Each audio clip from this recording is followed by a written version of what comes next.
নতুন সরকারের নির্বাচনের প্রতিশ্রুতি হিসেবে ৫০ লাখ পরিবারকে মাসে ২,০০০ থেকে ২,৫০০ টাকা সহায়তা ফ্যামিলি কার্ড কর্মসূচি বাস্তবায়নের বড় চ্যালেঞ্জ আর্থিক সীমাবদ্ধতা হিসেবে দেখছে নাগরিক প্ল্যাটফর্ম। একই সঙ্গে কার্ড নির্বাচনে আন্তর্জাতিক মানদণ্ড বিবেচনায় নিয়ে তাড়াহুড়ো না করার পরামর্শ দেওয়া হয়েছে। বৃহস্পতিবার সেন্টার ফর পিলিসি ডায়ালগের সিপিডি উদ্যোগে এবং এসডিজি বাস্তবায়নে নাগরিক প্ল্যাটফর্ম নতুন সরকারের সূচনা বিন্দু অর্থনৈতিক পর্যালোচনা শীর্ষক মিডিয়া ব্রিফিংয়ে এসব কথা বলা হয়েছে। অনুষ্ঠানে সিডিপির অতিরিক্ত পরিচালক তৌফিকুর ইসলাম খান মূল প্রবন্ধ উপস্থাপনকালে এসব তথ্য উপস্থাপন করেন। অনুষ্ঠানে সিপিডির সম্মানীয় ফেলো ও নাগরিক প্ল্যাটফর্মের আহ্বায়ক ডক্টর দেবপ্রিয় ভট্টাচার্য অনুষ্ঠানটি সঞ্চালনা করেন।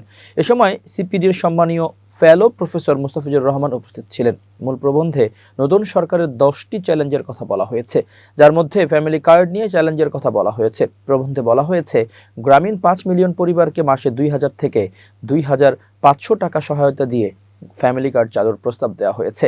প্রাথমিকভাবে ৫ মিলিয়ন পরিবারকে এ সহায়তার আওতায় আনতে বছরে আনুমানিক ৯,৬০০ কোটি থেকে ১২,০০০ কোটি টাকা ব্যয় হতে পারে, যা জিডিপির প্রায় ০.১৫ থেকে ০.২০% সমান।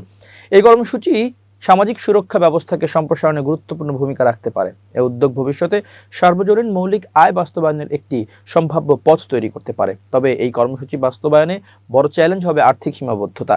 এর পাশাপাশি উপকারভোগী নির্বাচনের প্রক্রিয়া হবে সবচেয়ে গুরুত্বপূর্ণ বিষয়। প্রচলিত প্রশাসনিক ও রাজনৈতিক পদ্ধতির পরিবর্তে বৈজ্ঞানিক প্রক্সি মিনস টেস্ট পদ্ধতি অনুসরণ করার প্রস্তাব করা হয়েছে।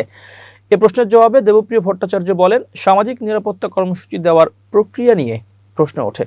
কার্ড দেওয়ার ক্ষেত্রে কিছু আন্তর্জাতিক সূচক রয়েছে, সেটা অনুসরণ করে এবং রাজনৈতিক চাপ উপেক্ষা করে যদি দেওয়া হয়, তাহলে প্রকৃত বঞ্চিতরা সুবিধাভোগী হবে এবং নির্বাচনী ইশতেহার বাস্তবায়ন হবে। আরেকটি বিষয় হচ্ছে, স্থানীয় সরকার নির্বাচন হওয়ার পর ফ্যামিলি কার্ড দেওয়ার উদ্যোগ নেওয়ার পরামর্শ দিয়েছেন দেবপ্রিয় ভট্টাচার্য। কারণ হিসেবে তিনি বলেছেন, নির্বাচনের আগে দিলে একদিকে কার্ড নির্বাচনের ক্ষেত্রে দুর্নীতির আশঙ্কা বেশি থাকবে, অন্যদিকে কার্ড নির্ধারণের জন্য প্রকৃত ডাটার ঘাটতি থাকতে পারে। সেজন্য একটু সময় দিয়ে দিলে প্রকৃতভাবে যারা পাওয়ার যোগ্য তারা পাবেন।